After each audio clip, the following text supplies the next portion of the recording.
Who knew everything that would happen last week was going to happen last week? You right? happen to wear that hat today? We didn't know. Well, definitely. I mean, I had to. I mean, if we're gonna talk about it, then I had to. I don't want to be like. I mean, I bought the hat thinking he was gonna be there for a minute, thinking it was gonna be. But I'm like, look, just because he left, I got to get some wear out of this hat. You know what I'm saying? I ain't even broke it in good yet.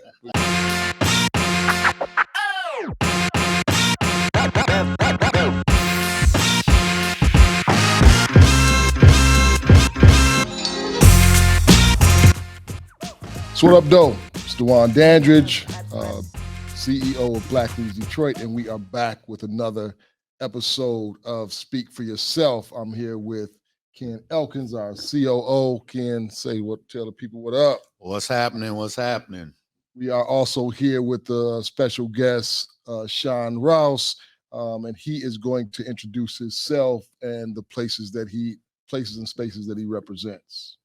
Good evening. My name is Sean Rouse. I am president and founder of the Detroit HBC Network. Our mission is advocacy, awareness, alignment. And what we've been doing come January 17 years is just pretty much advocating for all of our HBCUs. Like I said, our mission is to bring awareness to the academic excellence that our HBCUs do provide to our students, align our students with the best school for them. We have 107, so we have a variety of schools that may be a better fit than some of the schools that's nearby. They may want to go to one HBCU, might not be the best fit for them, maybe be a dream school, but we have, some choices for them. And overall, we have close to 30 alumni associations here in the Metro Detroit area. So we do our best to not only support their individual endeavors, but we also, come together and raise funds together, recruit together. And that's kind of in a nutshell what we do, year round in the Metro Detroit area. So Detroit HBCU network. Okay. Yes. So it's going to be right on time. That's why you got this Jackson State hat on. I feel like that's why you got this Jackson State hat on. I see it now. I feel like I'm being set up. It might be. It might be a little bit set up. Hey, who knew everything that would happen last week was going to happen last week? You happen to wear that hat today? We didn't know. Well, definitely. I mean, I had to. I mean, if we're gonna talk about it, then I had to. I don't want to be like. I mean, I bought the hat thinking he was gonna be there for a minute, thinking it was gonna be. But I'm like, look, just because he left, I got to get some wear out of this hat. You know what I'm saying? I ain't even broke it in good yet. But shout out to 313 store where I picked it up at.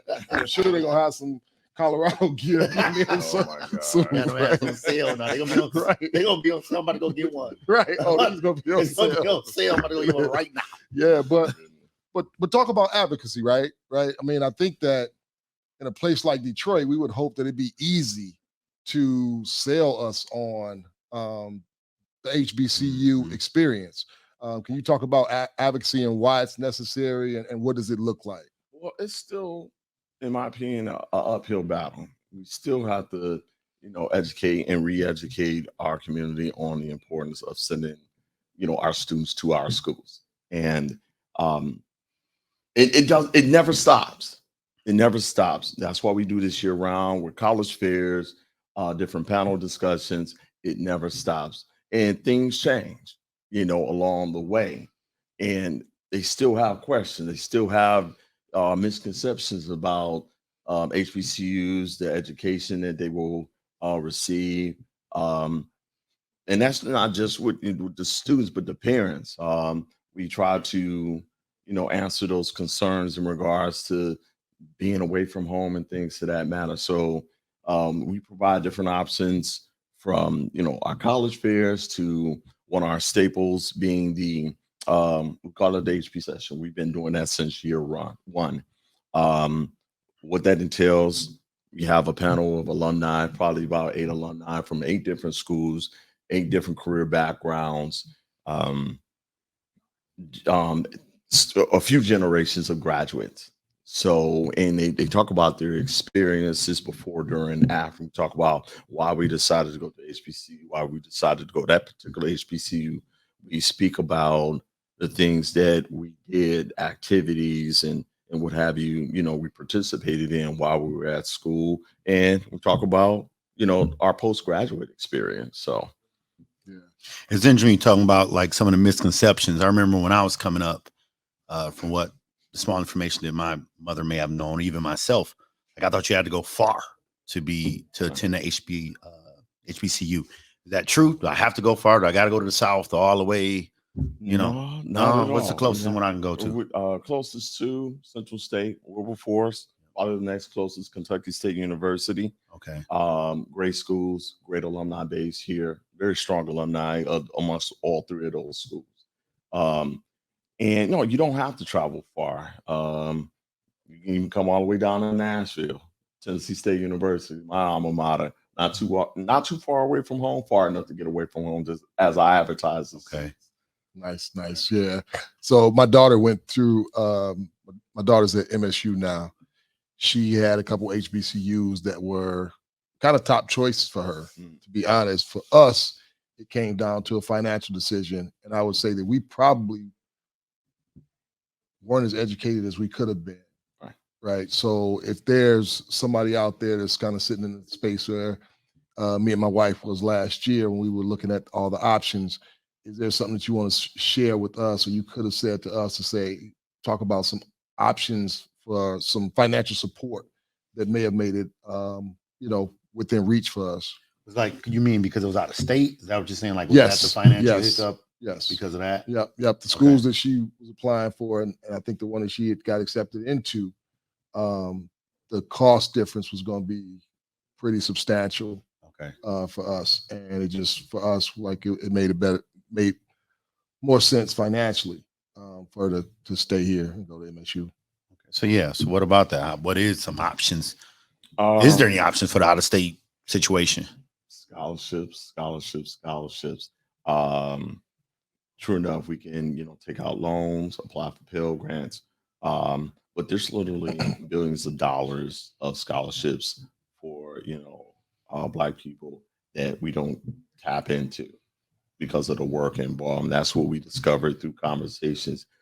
The parents as well as the students. This is a team effort. You have to put in the work, and they have such an advantage in comparison to when I was going after these scholarships. I graduated in 1994.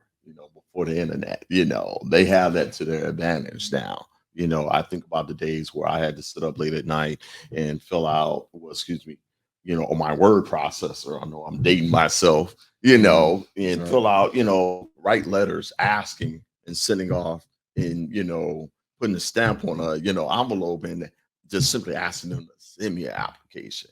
So they have an advantage in regards to going online, filling out these applications and just really going after the money every single year. I'm sure some of you all seen it. Every year you hear about these students, they're banking literally millions of dollars. That's because they're going after everything that's there. $500 scholarship, $1,000 scholarship there. I mean, the money is out there. We just have to do our due diligence to go after the money. And we have, different alumni and different resources that can help them in their search, to answer those type of questions. So I want you to talk a little bit about like how somebody would reach out to who they would reach out to if they were looking for somebody to help them. And to your point on putting in the work, I have a friend whose daughter's in college now, and instead of her getting a job over the summer, him and his wife told her that your job is just to find scholarships. Absolutely. Just spend the summer finding scholarships. And when she was done, she had found enough scholarships to cover this year's tuition, where they don't have to come out of pocket at all. She probably would have made a couple grand working a summer job, right? But instead, she was able to find enough scholarships to cover that. So we're going to go to a break real quick, and when we get back, maybe you can share a couple resources that people can look for, people that they can reach out to if they're trying to find some resources. Sure, absolutely. So we want to shout out one of the Black businesses in the city, Detroit Sip, one of my favorite coffee shops. Detroit Sip is community's coffee. Detroit Sip is the community's coffee shop. It is located on 6 Mile between Livernois and Wyoming. Inside, you'll find free Wi-Fi, sweet and savory treats, and drinks that celebrate the city of Detroit. Let us be your home away from home. Let us be your home away from home or workspace. Printing options are also now available. We are open every week, Thursday through Sunday. Follow Detroit Sip on Instagram, Facebook, and TikTok. We are much more than a cup of coffee and have the best customer service around. Come chill with us. Inspiration is just a sip away. We look forward to serving you again and again. Detroit Sip, 7420 West McNichols, aka 6 Mile, Detroit 48221. So we are back with Sean Rouse, and he's going to share some opportunities, resources, people that y'all can reach out to if you are in fact considering to go in the HBCU route, which we hope you are. Probably let's start with our website, DetroitHBCU.org. We have a long list of scholarship websites for individual companies, organizations, and some of those resources lead you to multiple scholarships. So you can definitely visit DetroitHBCU.org.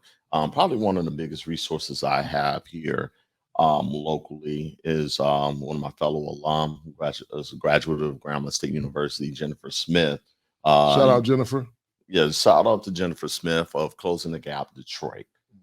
This is what she does. She sits down with these students individually and get them together, help them find scholarships, get their financial aid together, help them pick out the schools that are the best fit for them. So those are two big resources, and they can always visit our website. They can visit our Facebook group.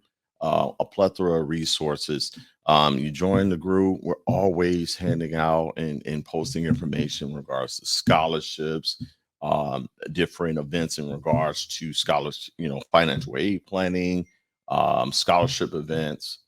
A lot of these of our college fairs, they have segments where they're talking about scholarships, and even in some cases when they're going to some of these recruitment events, these students are being admitted on site, they're being handed scholarships on site. Over the years, I've seen some of these students, receive scholarships for rides right there, with the recruiter. So it's all there. You just have to go after it. It really is about going after it. And like I said, it's about setting aside that time. These kids are always on their phone. There's apps dedicated. One being Scholly, created by a Black man. You put your information in, put your criteria in. What's it called? Scholly. Scholly. Okay, Yeah. got you. And it pinpoints numerous scholarships for students. It's just a matter of, once again, it's about putting in that time and effort. When I'm on social media, sometimes I see people saying, or an announcement that this student received this dollar amount in grants. It'd be like $1 million or something like that. Is there a case or a student that kind of comes to mind as it relates to either getting it a full ride or getting awarded a lot of grants? Is there a story that stands out in your mind? Can't pinpoint a student that I know directly in regards to that. I mean, we've had a number of students come through, networking with us that have indeed, received these full rides at various schools. I don't know anybody necessarily personally, though. That's probably a question for Jennifer, right? Yeah. Right. So, but I want to hear, like, Ken, you had started to dive into a little bit of something about your own experience, if you're comfortable with sharing, as I pass the mic to you. The reference point for me, as it relates to HBCUs, is my next door neighbor who graduated with my wife from MSU. His son Malik was getting ready to go to college, and I think Malik graduated from Bloomfield Hills High, and they went on a tour to HBCU. And when Thomas and Malik was there, Thomas came back and he said, "Man, it just felt like it was set up for them to succeed. Like everything there was set up for them to succeed. And what he was saying was, like, I made it through MSU in spite of it not really being set up for me to thrive there. Right here, it's set up for us to thrive. Right, like his eyes was just like really, really big. And I was like, man, like I walked away from that, like never forgetting that. This was, 10 years ago at least, right? At least 10 years ago he said that. I never forgot him saying that. So he was sharing something a little bit during break if you want to like dive into a portion of that or whatever you're comfortable with sharing. Well, yeah, it's interesting. I think if a parent is struggling with a kid or who don't feel like they belong in college or may not feel they belong in college, similar to that gentleman's experience. So I went to Southern A&M for a hot minute. How hot? Hot like 2 weeks. A very, very, very hot minute. The only reason why I was there was because my girlfriend at the time went to Southern A&M and I followed her to college, right? So I had no aspirations of going to college at all. I didn't see myself in college. That was not for me. And then my girlfriend was going to college. She's like, dude, you ain't going to college? I'm like, yeah, no. Yeah. Well, right. Well, where I gonna sign up for that at? And so, so I filled out, I had to do all the paperwork, fill out for financial aid, do all that stuff on my own. Went to the military, the reserves to actually help pay for it. So anyways, I show up at Southern A&M straight from boot camp or from my A school, went straight from there, literally showed up with my duffel bag, took a bus to Southern A&M from Gulfport, Mississippi to Louisiana to Southern A&M, showed up on campus like, what's happening? And so I was only there for 2 weeks because they called me and they're like, all right, you here. What the money that you got to pay for it? I'm like, oh, I was supposed to do something with some money. oh, my bad. I thought the military was going to pay for this and some of this other stuff was going to pay for it. Like, y'all didn't call him? Right. Y'all don't got his phone number. They had cell phones. Cell phones weren't that big. I don't even think we had cell phones. So they couldn't get them. You had to call information. Get the number. What's the number for Uncle Sam? What's the number for Uncle Sam? So it didn't work out. So I ended up just literally jumping back on the bus, caught it back to Michigan, enrolled at Ferris. But the reason why I ended up enrolling in school, because just being on that campus for those 2 weeks, just seeing Black folks doing it, right? Seeing everybody who looked like me, every young man who looked like me or young woman who looked like me, and just having a good time and intelligent and running clubs and fraternities and organizations. It was just like, wow, this is where I have to be. I have to be here, right? And so there was no way I was going back to just being at the crib after being in this experience for 2 weeks. And so then I went back and enrolled in the Ferris, and different experience there. Wasn't my experience at Southern A&M, but those hot 2 weeks was good for me. So I appreciate it. So thanks for sharing that. And Sean, like coming behind that, I hear all the time about like the HBCU tours. Is that something that seems to be effective as the hot 2 weeks that Ken experienced when it comes to like selling us on the HBCU? Just talking with students that I've recruited over years, the tour definitely makes a difference. You really have to be on that campus. I've said this many times to students over the years that once you step foot on the campus, you'll know in a matter just a short amount of time. You'll know what feels right for you. Most of these tours, they take you on 10 to 12 schools that over a week or so, and you'll know which one feels right to you. You have to see it to truly believe it, and just take it all in. See, like I said, seeing all these different Black folks from different states, different countries for that matter, and seeing them just working together and lifting each other up and looking out for each other in that atmosphere. Because I think about some of the my friends that stayed here and went to Michigan State, and I hear about some of the things that they experienced going there, and it's like, wow, And talking with them years later, said had I to do all over again, I would have taken that leap because a lot of them were just simply, scared of, leaving home, going far away, and some of them were um, concerned about, what their prospects were like graduating from the HBCU. Those are one of those things we still have to kind of uphill battle, you know, in regards to people, considering, our young people considering HBCUs. Someone worried about in regards to the cost, so there were different factors that kept them from, making that move. Yeah, no, that's good. Thanks for sharing that. Ken, you got any other questions? Because No, it's just funny when you say like people worry about their prospects after attending the university, but people that jump into online universities all day long, right? But it's like I'm gonna go to Motor City, Motor City basement college of nursing. Oh man, but won't go to HBCU. That's interesting. To me, that's an it's, interesting thing. It's always going to be about people just looking at the facts, looking at the statistics. We have over 4,300 colleges and universities here in the United States. HBCUs represent 2.3% of that, but that 2.3% graduates almost a quarter of our Black professionals. So from 2.3% to 25%.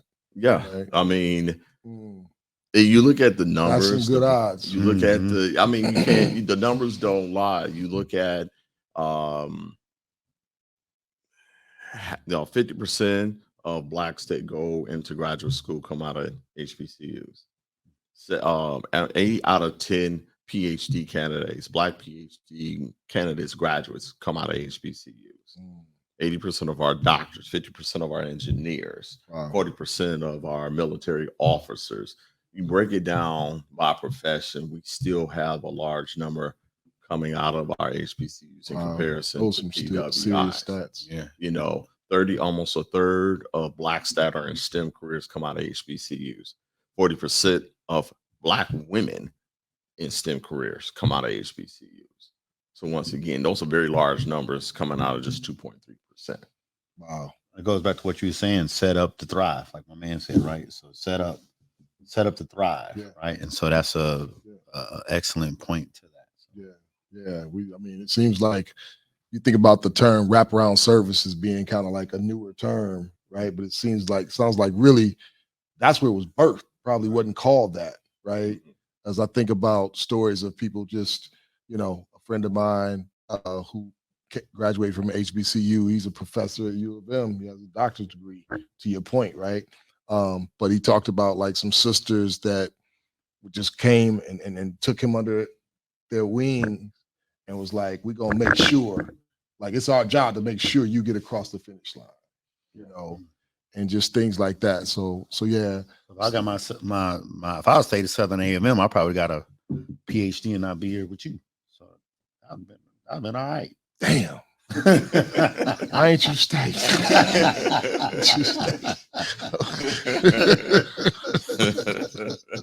Wait, I was about to call. Can we call them on the next break and see if they're taking back? I'll put something on it. And then I'll hook him up with Jennifer. You know what I'm saying? We'll see if we can get him some old man, you know what I'm saying, scholarship. Over 40 scholarships. Right. You get surprised on the school. Provide for what they call non-traditional students. So you never know. Yeah, he was non-traditional back then. On the bus with a bag. Right. Broke on the bus with a bag. Yeah, so we just finished a week where there was a lot of discussion about Jackson State, Deion Sanders, football program, and him transitioning out. I'd love to hear your thoughts on that, Sean and Ken, if you have any thoughts on that whole experience and some of what's playing out and people voicing their concerns, their thoughts, their pains on social media, and it seems like there's a mixed bag. I feel like we going through this like every couple weeks with somebody else for a different subject or another. But I'd love to, after break, come back and hear your thoughts and dive into that a little bit. So let's go to break first. For today's trivia, it's a brief installment. It is about Jerry Lawson. So Jerry Lawson was an engineer and game designer that helped develop the Fairchild Channel F, right? So we all know gamers and things of that nature, but I'm sure you didn't know that he developed the first cartridge-based video game console released for commercial sale ever. Like nobody was doing that before Jerry Lawson. So again, paying homage to Jerry Lawson because he changed the game of gaming. So we are back with Sean Rouse from the Detroit HBCU Network and Ken Elkins. We are going to talk a little bit about Deion Sanders, the Jackson State experience, and share some of our thoughts and maybe dive into some of the things that we're hearing on social media, seeing in the media, and like our thoughts on that. So I've kind of kept myself from making any social media posts or anything, but I'd love to kind of process some of those thoughts with y'all. So, Sean, let's start with you. Hear what your thoughts are on the whole him transferring and going to Colorado, his experience at Jackson State, and what have you, or wherever you want to go with it. I'm honestly a bit disappointed that he left so soon. I knew there was going to be that time that he was going to make some type of transition. It had the expectation of him staying maybe a couple more years, to still build the Jackson State brand, do more branding for HBCUs across the board. But what do you do in that situation when you have the opportunity to go to, in some cases, the next level, if you will? You're going from, it's not too many coaches that come from the FCS to the FBS level, especially a Black coach. I think people are just really more upset on how he left versus anything else. I think anybody else in that position would have did the same thing, just maybe not in the same manner. Okay, so talk about that, the how, a bit, right? So like, how did it play out in your eyes? Part of me, and I was looking at some discussions online. To me, he just simply went about it the wrong way. This is something that could have been announced after the Celebration Bowl, which they still have to play against North Carolina Central. It should have probably waited until then. Okay. It's certainly a distraction. It's still not stopping, the inevitable. Now you have several players that have entered the transfer portal, and now they're leaving Jackson State. So now that team's going to look totally different next year. They're probably not going to be the championship caliber team that they could have been going into the season. Okay. And to me, that's very dangerous in their case because they had so much success there. Now you're transferring to another school. You don't know your chances of playing. You were starting here. Now you're going to try to leave and go to another school, and you don't know what that's going to look like. I'm sure Coach Sanders has already have it made up in his mind who he wants to bring over. That's why he probably told them to get on the transfer portal. And it is, but this is part of the business. This is nothing new. I mean, we've seen this time and time again. A coach leaves, and then you see players that he recruited leave and go with them. Right. So this is nothing new. But we haven't seen this much success and much exposure as far as HBCU football in a very long time, or even ever as far as the overall exposure. he still plans, from what I'm reading, because there's so many stories that are, Right. the story is still unfolding. Yeah. Now they're talking about NCAA violations, tampering, and all this type of stuff. I'm like, man, Right. so we still really have to wait to see it all played out. Like I said, I think he just could have made his exit a lot different. To me, it's a distraction. Are they going to probably go in and win this last game? Probably so. But what about those students that are still left there? You know what I'm saying? You had the opportunity. You turned around and grabbed the number one player in the country last year. Now he's transferring with you. You know, if that was the case, he probably should have just stayed at Florida State where he initially, committed to. So just waiting to see what else comes out, because a lot of stuff is just really unfolding at this point. Yeah. Oh, that's good. Ken, did you have any thoughts? It's so it's just weird, crazy. Like, I don't know what's going through Prime head. You know what I mean? Like what he's experienced. You know what I mean? What he was experiencing with the team, as far as getting resources, as far as getting funding, as far as all he needed to build a championship team, how hard that was. I don't know any of that kind of stuff, right? No one knows that but Prime and His other coaches. other coaches, right? So, like we sit back and we watch, like, oh, he could have did this different. He could have did that different. Right. First, his responsibility is his family. That's his number one responsibility. Right. And we can all say, well, it's Prime. He got loot. I ain't in Prime pocket either. Right. I don't know how much money he got and how much money he need. I don't want nobody telling me what I need. True. You know what I mean? So I ain't gonna tell him what he need. So that, but then also, I think me and you talked about this over a phone call once, so I'm gonna steal it because you probably gonna say it later. You can't say it now. But then his coaches. You was gonna say, I was definitely gonna say that. But go ahead. Go ahead. So his coaches, his staff, you know what I mean? But you raised the extra money, the staff.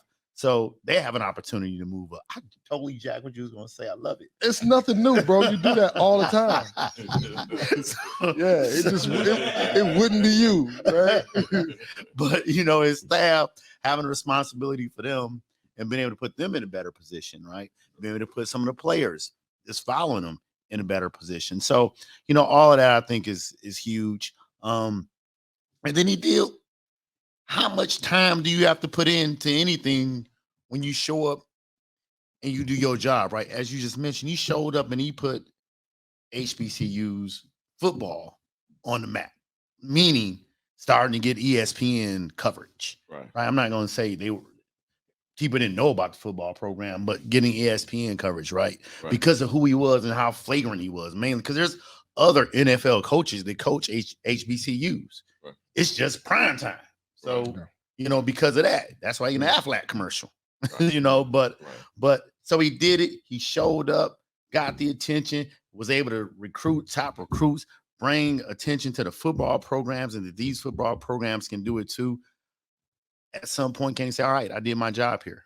Boom, let me move on to the next level. And that's where I feel he's at, moving on to his next level. So I'm good. Before you go, you going to take the hat back?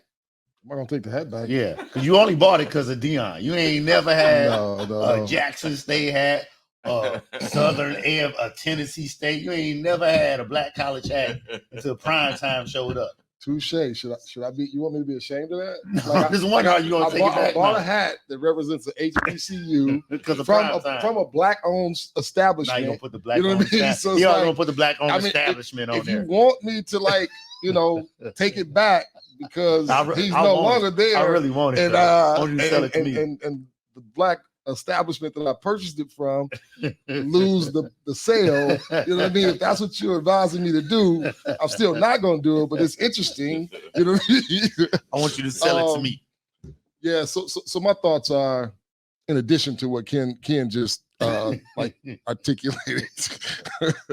In addition to that, so there's a few things. I too am kind of hurt that he left, right? Because I really would. I think that there's so many resources that we are not benefiting from as it relates to the HBCU and athletic departments, right? In my opinion, HBCU should win the national NCAA basketball championship every year, right? Mhm. As well as be in the college playoffs every year, right? Because all of those teams are filled with talent that comes from inner cities, Right. right? Right. The issue with the facilities not being where they are. I mean, I heard a stat, right? And like I'll look at myself in the mirror and say this because I don't believe, unless my wife has written checks to, I don't believe that I've made a contribution to HBCU, right? So if the facilities aren't up to snuff, like I think that we all should take some ownership in that, Oh, absolutely. right? I think Absolutely.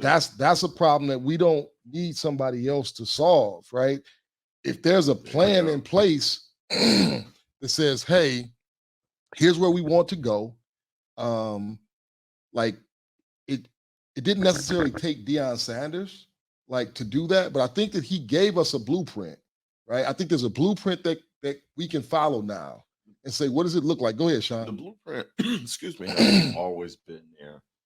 And this is a perfect example of us having to step up, especially as HBCU graduates. Um, and me and one of my best friends who also went to TSU with me, we were talking about this yesterday. He said, the money's there. We just got to write the check. See, looking at the past couple of years, HBCU pride itself is at an all-time high. It's up here. You know what I'm saying? Problem is the giving is still down here. Now we can get the money to match the pride. We wouldn't have to rely on any outside resources. The money is there. Right. I look at Tennessee State. That's from alumni or from from everybody? Just from alumni. alone. Yeah. Okay. I look at TSU. We probably have 60,000 alumni worldwide. I find it hard to believe that our alumni base can't do or donate $10 a month. You do the math. You know, the money Mhm. is there. Yeah. The money is Yeah. there. But Yeah. people still expect somebody to come in like a Dion and pull it from somebody else. Yeah. We got to Mhm. maintain our Yeah. own. Mhm. Yeah. So agreed. HBCUs is just like a black business. We got to support them. Yeah. That's it. So that was a challenge from Sean. I'm not. I'll challenge people that haven't gone to HBCU. Right. I haven't. I'll write a check in 2023 to a HBCU to make sure I'm doing my part and not just up here talking. Well, that's a good point too. If you like to everybody who talking about Prime, if you ain't wrote a check, you probably shouldn't be talking. No, and that's right. And no, absolutely. Yeah. Because I see alumni from various HBCUs all the time, and they're saying, you know, our school needs to do this, our school needs to do that, especially from my fellow Tennessee State alum. But when I see all these gripes and complaints, my first question is, are you donating monthly Mhm. or annually? What are you doing? Yeah. Once again, what are you doing to contribute to this? We can't keep relying on somebody else to, you know, provide the money. We have the resources to build that school up, get more dorms on campus, you know, build the new stadium. The money is, we are the money, you know. That's it.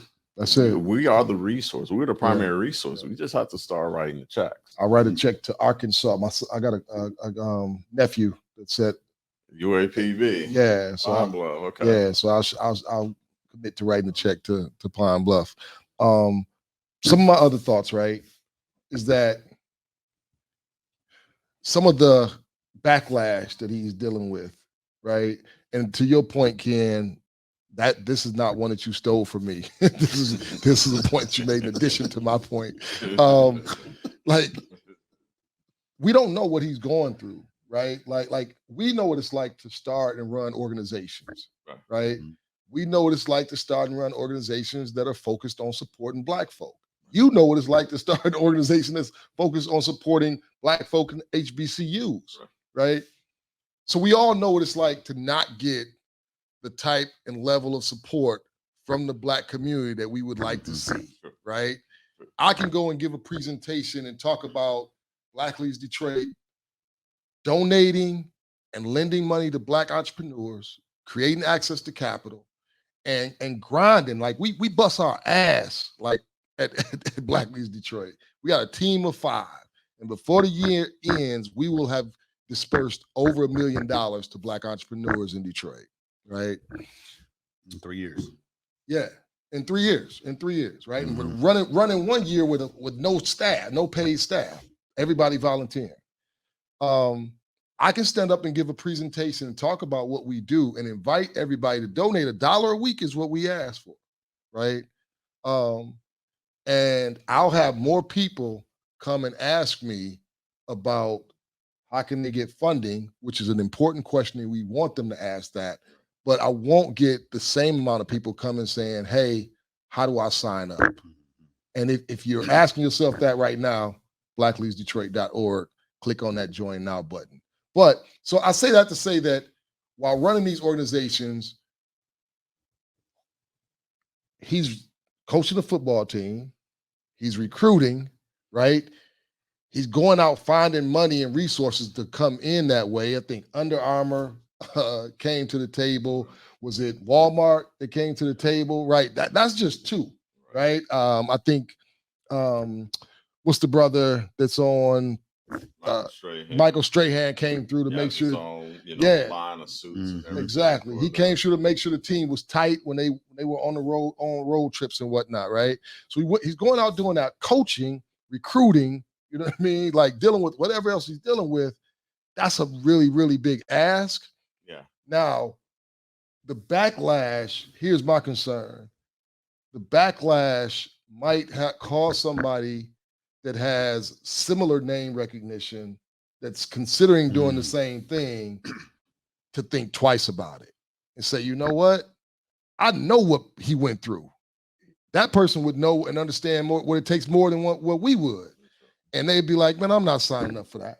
That's interesting. But I'm not signing up for that. I don't see nobody who could be Prime though. I don't see anybody who can do what he did because he was also his personality. So, you know what I mean? Like who has a big personality like that to where it would be that magnetic to where everyone's coming to him. It's hard to match that. It's hard to argue that. But it doesn't necessarily take that, right? Like you could get Edrin James, who's always been committed, like in his community in Miami, right? Like you could get somebody with a big name, probably not as big a name and as big a personality. But the other thing you need are the resources, right? Like if there was a plan to say, okay, name the top Black athletes in football and basketball, some of them hadn't even gone to a college. And if so, in basketball especially, right? You think about LeBron James, right? He has no collegiate affiliation. If you said, hey, we getting ready to open up a segue for the school that you started, we're going to figure out how to scholarship the graduates from your school, make this a feeder system. What we need is somebody like you to go out and recruit top tier basketball athletes and have them come this way. The other thing we need you to do is help us fundraise for our facilities so that we can compete. The other thing we need you to do is help us recruit a coach.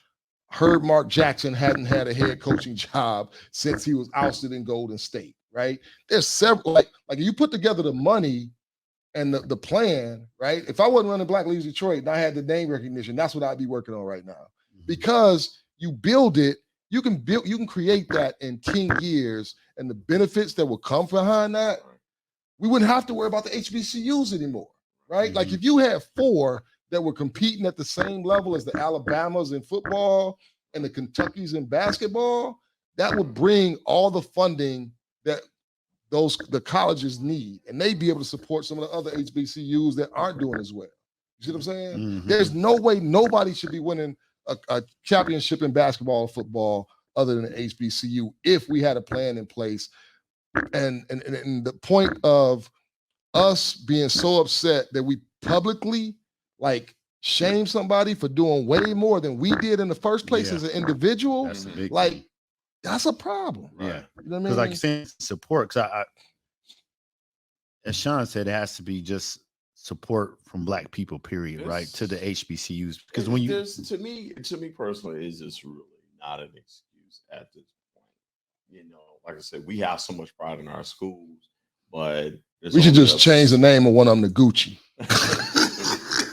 Change the name of one of them to Gucci. Change the name of the other one to Louis Vuitton. You know what I'm saying? It's gonna be super supportive. It's gonna be super supportive. You'll be straight after It's gonna be right? lines out the door to get tickets to the games. It's just we gotta do better in that regards. Like we gotta. It doesn't take much. Like I said before, $10 a month from each alumni. These schools will be pulling in 5 to 6 figures in funding, going back to those endowments. You know, as much pride as we have, our endowment should be larger than Harvard's. Harvard has the largest endowment in the country, probably in the world. You know, and you know what? You're right. It's probably in the world. Yeah. So we have to have those that our dollars match our pride. Yeah. We gotta have our dollars match our pride, whether it's at the HBCU, at our black businesses here locally. We have to keep putting that money in. You know, that's what you're saying in our support, like you're saying, what you're saying earlier, from black businesses or even HBCUs, to where like black businesses showing up to the black businesses, but like with HBCUs wearing the apparel, speaking highly of them. Even when I think of like, what was the Motor City Bowl that used to be here, right? That had 2 HBCUs, right? And I went to one of them. There wasn't a ton of people there versus if you went to Central Michigan versus, it is 2 Michigan schools, so it is a little bit of a difference there. But the point is, in all black city, those games, I didn't feel that game was as well attended as it should have been.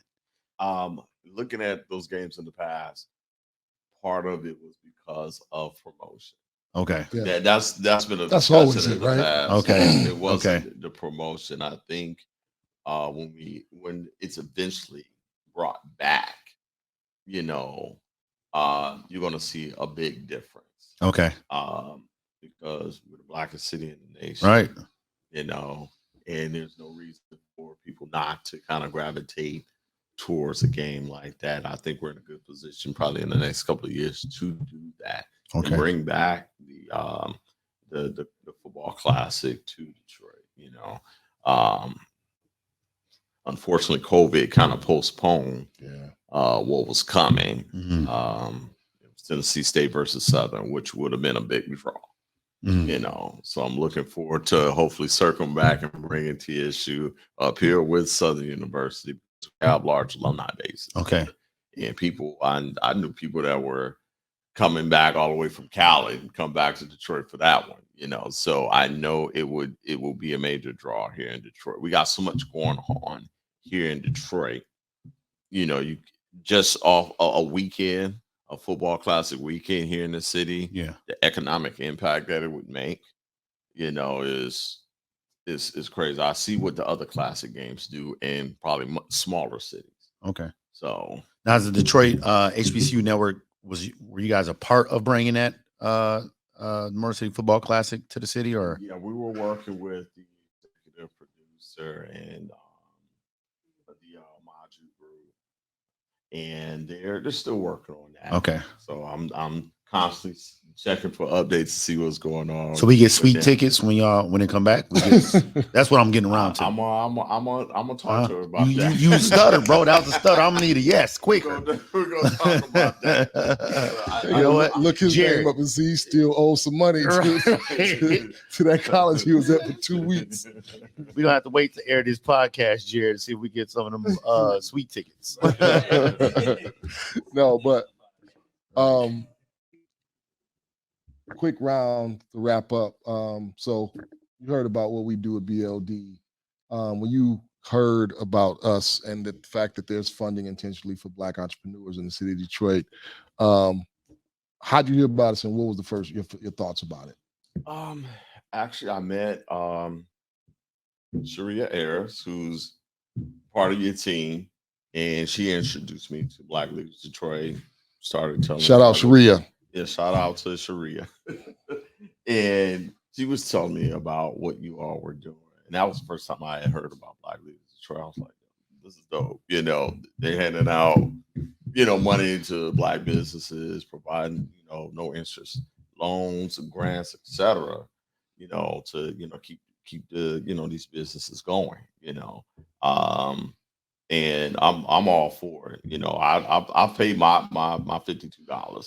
Oh, crap. I'm- Let me look it up. Hold on. No, look. Let me look it up and see. No, I'm messing with you. Sharia probably had a shank or some form of weapon in her hand when she told him about it. Like, look, sign up right now. I bet you she did. Sharia does not ask as nice as I do people to sign up to donate that $1 a week. Not at all. Not at all. But what you all are doing, once again, it's about small contributions for a larger outcome. Yes. Mhm. Yes. You know, that to me, it's just a common sense thing. $1 a week. Yeah. You know, and my brothers and sisters, somebody gonna come up with an excuse not to do $1 a week. Yeah. And that's unfortunate. Yeah. And if you're the person that would come up with an excuse, we're not talking to you. We're not even asking you, right? Like if you're the person that would come up with an excuse not to do $1 a week to support Black entrepreneurs, the ask or the invitation is not going to you. So don't even worry about the excuse. You know what I mean? Just know that it's not for you. Waiting for your time to shine, because like you said, you have more people approaching you about the money versus being involved with and help build that fund up. Yeah. So they can eventually get it down the line versus trying to be at the front of the line as soon as they jump in. So yeah, no, that's it, man. We want people to remember that it's always been you that have come to save the day for us. It's always been you, right? Like, the model that we use here is not a new model. There's always, as Sharia would talk about, like, rent parties, right? Like different things that people would do to come through and say, look, we don't have to depend on one big check writer.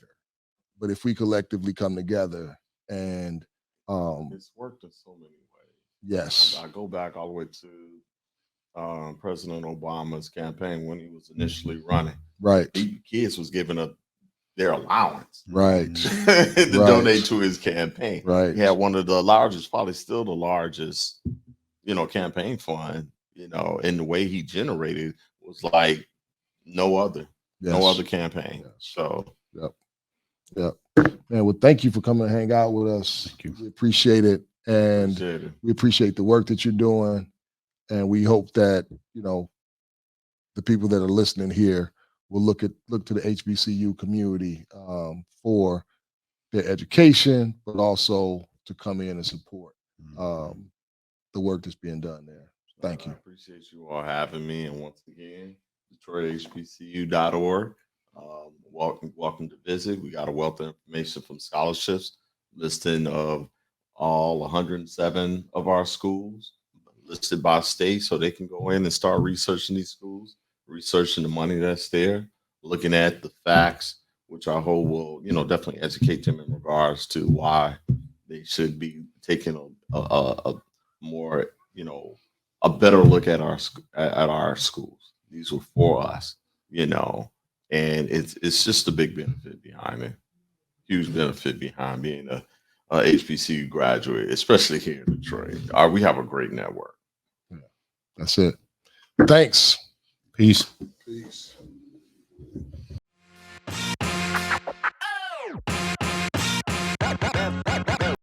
Apparel did you buy? I just got the hat. I got the hat. I got he got a whole outfit. No. He got the whole, don't you know the what's the majorette outfit? Oh my goodness. He got that whole outfit at the crib.